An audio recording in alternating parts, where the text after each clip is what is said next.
Bom dia! Está no ar mais um Extra Classe TV, o programa do SINT-RN em defesa da educação pública. Estamos dando continuidade aos nossos programas especiais de férias, hoje com uma convidada muito especial, a professora Cristina Leandro, pesquisadora da área de tecnologias da educação, professora da UFRN. Bom dia, Cristina. Bom dia, professor. Bom dia, Leite. Então, nós estamos falando sobre um tema relativamente novo, né, para os nossos telespectadores. Eu gostaria de iniciar perguntando o que são essas tecnologias, de que tecnologia nós estamos tratando quando se refere especificamente à educação. Primeiro, eu preciso entender que quando a gente fala de tecnologias, a gente pensa logo em tecnologias digitais, mas tecnologias, o conceito de tecnologias é bem mais amplo, né? O quadro GIS são tecnologias. Hoje, o que iremos tratar e o que estamos discutindo são as tecnologias digitais. Então, a escola precisa pensar como trazer esse mundo para próxima à educação das crianças, como estabelecer uma relação com esse mundo digital que não interfira no desenvolvimento da criança, mas que, ao mesmo tempo, esteja próximo da realidade que a criança vive. E quando eu falo da realidade que a criança vive, eu não estou aqui falando só das crianças das classes sociais mais altas, crianças que têm recursos em casa. Qualquer criança hoje, qualquer pessoa tem contato com as tecnologias, né? Tem contatos com smartphones, tem contatos com TV, tem contatos com mais diversos tipos de tecnologias na sua vida. Então, se temos contato no nosso dia a dia, a escola não pode prescindir de pensar sobre isso, principalmente no contexto que a gente está vivendo hoje, no contexto tanto do avanço das tecnologias de comunicação, de informação e comunicação, quanto no contexto da pandemia.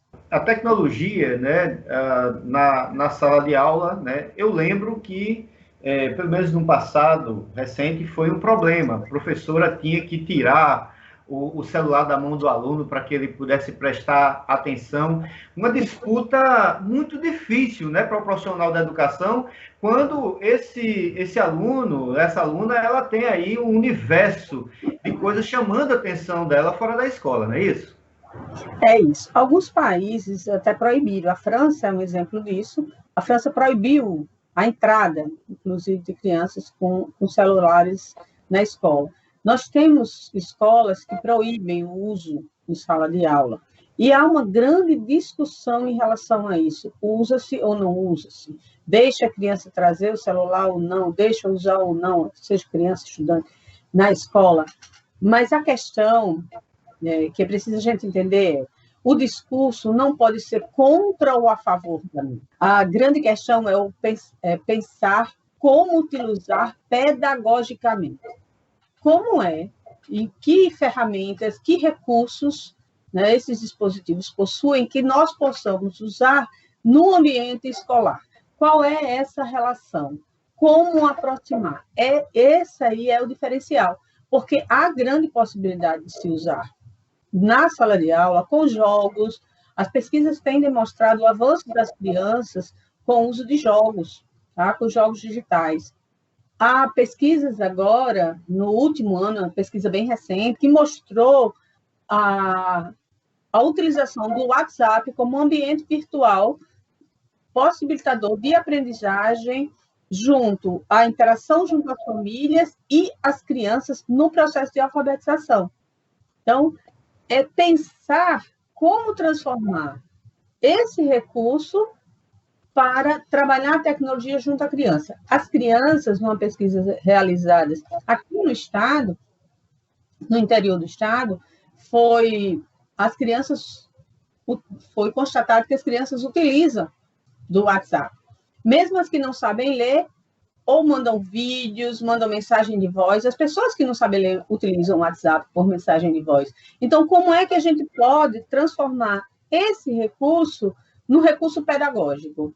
É esse pensamento atual que nós estamos discutindo, deixando claro que não é a substituição do professor, não é a substituição da sala de aula presencial, tá? Não é a substituição dos recursos, outros recursos e ferramentas e estratégias que o professor pode usar, simplesmente pela tecnologia. A tecnologia não substitui o papel do professor, isso está muito claro agora com a pandemia, não é só colocar a informação para o aluno, não é só dar a informação para o aluno, há necessidade, sim, da mediação do professor, há necessidade, sim, dos encontros presenciais, do contato físico, né? Se formos falar de crianças pequenas, essas crianças precisam brincar e interagir.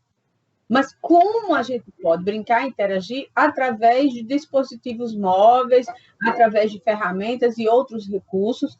A grande questão é como utilizar e de que forma utilizar.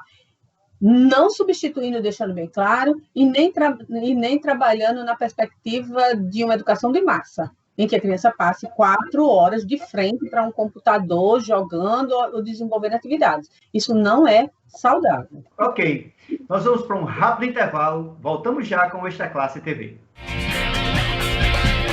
O Cinti está presente através do rádio. Os programas de rádio são veiculados pelas regionais e núcleos do sindicato com o mesmo propósito do programa de TV e leva a mensagem da luta da categoria aonde não chega o sinal da TV Ponta Negra ou há dificuldade de conexão com a internet. Há também a versão radiofônica do programa Extra Classe, que ganhou o nome de Extra Classe Estadual.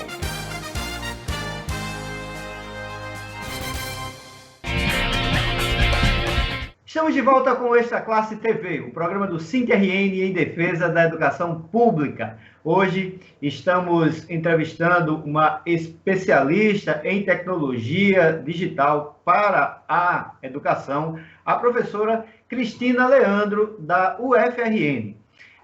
Cristina, diante da situação aí, o Cinti-RN atua, né, junto com a educação pública, né, atua na área da educação pública, que enfrenta diversos problemas. O uso da tecnologia digital diante da realidade das classes sociais que está aí, ele tem o poder de democratizar a educação ou ele pode segregar, né, já que vários alunos, estudantes não teriam acesso a essas tecnologias? Essa pergunta é bem difícil no contexto que a gente está vivendo. Ela pode, sim, ser um impulsionador ou um motivo, digamos assim, segregador, tá? Ela pode contribuir para ampliar, inclusive, o distanciamento, digamos assim, do aluno ao conhecimento, pela falta de acesso. Pensar o uso das tecnologias, nós temos que pensar em infraestrutura, nós temos que pensar nas condições de acesso da camada desfavorecida da sociedade. Não podemos pensar em propostas pedagógicas que desconsiderem o contexto. Portanto, pensar a tecnologia é pensar o acesso às tecnologias dessas camadas. Nós temos que ter um cuidado muito grande para que a gente não termine exaltando o uso da tecnologia e um grande número de crianças e jovens, tá, fiquem à margem, digamos assim, desse acesso e desse conhecimento. Então, está na hora de unir, de reunir proposta pedagógica, educação com administração e infraestrutura. Só dando um exemplo, em alguns estados, em alguns municípios, as secretarias, as prefeituras, os governos compraram chips para as crianças, tá? Próprios para crianças, distribuíram chips para os professores, porque os professores também usam e terminam tirando dos seus recursos. Então, é preciso que a gente pense também o acesso e pense em como isso chegar a essa população. Ok. Vamos imaginar que isso se estabeleça, né, dessa forma, né, e nós temos uma realidade em que flua, né, o uso das tecnologias digitais na sala de aula. Como seria esse cenário? Qual a vantagem para o professor, né, para a professora, de utilizar esses instrumentos e, consequentemente, né, qual a vantagem também para o estudante? Eu vou começar pelo feedback imediato, tá? Que ela tem a professora ou o professor pode ter um acompanhamento mais rápido do desenvolvimento da criança.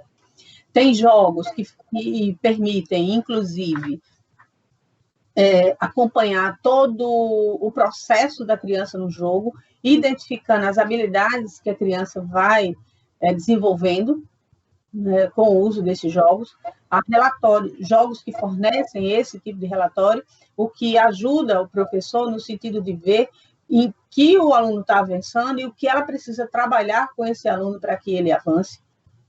Então, isso é muito importante para o professor, tá certo? A diversidade de outras ferramentas que a internet possui, do próprio YouTube, que o professor pode utilizar para o aprendizado da leitura, da escrita, da matemática, isso é fundamental, né, para o conhecimento do aluno. É preciso entender que o aluno, o conhecimento do aluno, ele não se dá apenas na leitura ou na escrita, mas ele necessita também, ele aprende também de forma visual, ele aprende ouvindo uma música, ele aprende vendo imagens, a união de vários aspectos e dispositivos colabora para a criança avançar. Em relação a uma criança, um dos aspectos mais importantes é o desenvolvimento do raciocínio lógico, né?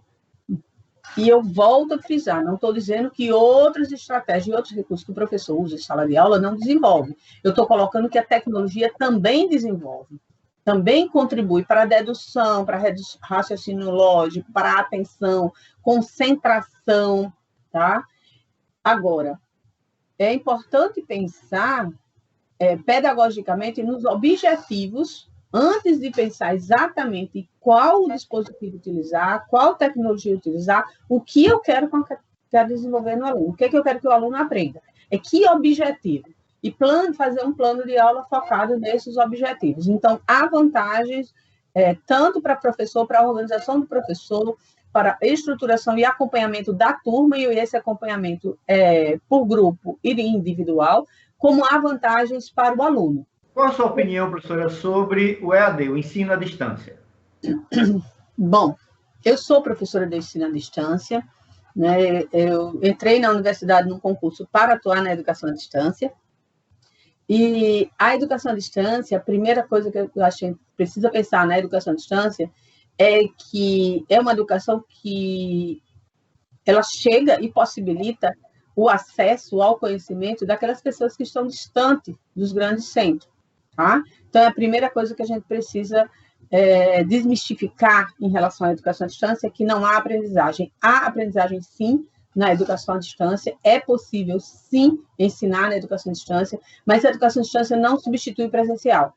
Nós temos alunos que não se adequam à educação à distância, porque a educação à distância, ela exige do aluno uma organização de tempo, espaço, materiais e rigor no seu aprendizado, que é distinta do ensino presencial.